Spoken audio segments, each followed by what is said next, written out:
So writing a book, just to start, is an enormous undertaking. It's a massive job, not something presumably anyone would do just on a whim. I'm certainly happy that you wrote the book. What drove you, what motivated you and compelled you to feel like you needed to write this book? So that's actually a great question. So many years ago, I came to Panama in 1994. And at the time, I was 24 years old, my wife was 19, and people started asking me advice for marriage. I had no clue anything about marriage. People who were married 15 or 20 years. I said to myself, something doesn't sound right. I realized that in most communities, people go to the therapists and only come to the rabbi at the end.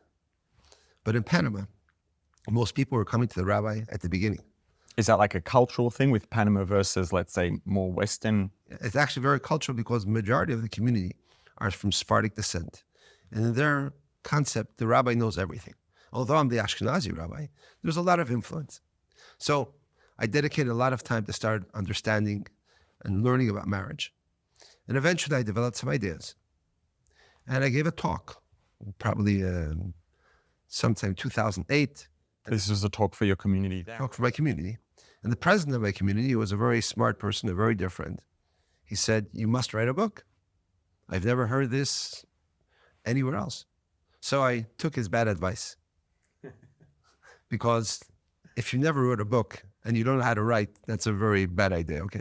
However, maybe 7 years later. Well, it turns out it seems it wasn't such a bad idea. Yeah, but the amount of effort and the amount of time and the amount of mistakes, one writer, a second writer. But eventually that's how the book came out. And yes, in retrospect, I think it's very, very, very beautiful because I only receive very good feedback from the people that read it. That's the only condition. You need to read it. Yes. So there have been existing books that sort of address, the fundamental ideas that you address. Like, for example, probably the best known one would be Men Are From Mars, Women Are From Venus.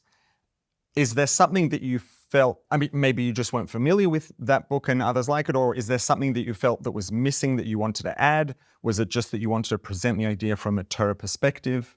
That's a very good question because there are some similarities, and on the contrary, after I read these books, I realized it was missing a very essential message.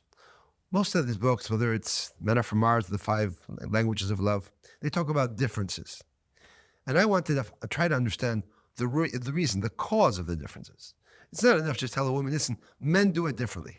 Oh, and the women do it differently. I wanted people to understand why we do it differently. And when you understand the core reason, then you just accept it like, dogma.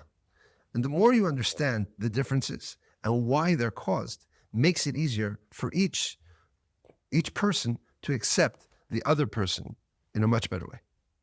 Okay, so would it be fair to say that you wanted to introduce, let's say, a layer of meaning to the picture? So rather than just addressing it in a way that's, let's say, giving people the skills and the understanding of the facts as they are, but to introduce a layer of meaning, which is then going to perhaps change the whole approach that people have.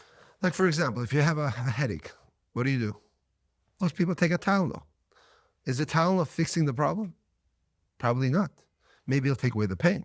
But if your headache is coming because you have some underlying, more serious issue, the Tylenols, the pills aren't going to work. And that's what I feel.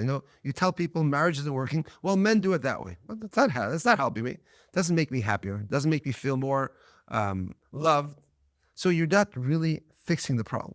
You're just saying, ignore the problem. And I want people to understand. And the more you understand the problem, you can be part of the solution. And that's really what I'm trying to do.